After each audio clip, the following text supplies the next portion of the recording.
weather message. The National Weather Service in Buffalo has issued a severe thunderstorm warning for Chautauqua County in western New York until 6:45 p.m. Eastern Standard Time. At 5:40 p.m. Eastern Standard Time, National Weather Service Doppler radar indicated a severe thunderstorm capable of producing destructive winds in excess of 70 miles per hour. This storm was located 18 miles west of Pine Lake and moving east of 65 miles per hour.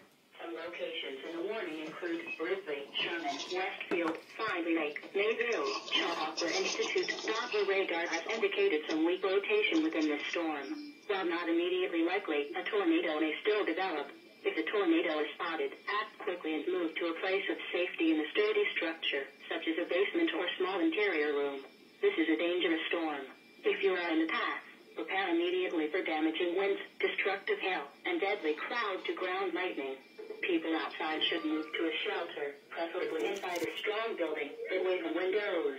Repeating, a severe thunderstorm warning has been issued until 6:45 p.m. Eastern Standard Time for the following county: Chautauqua County, New York,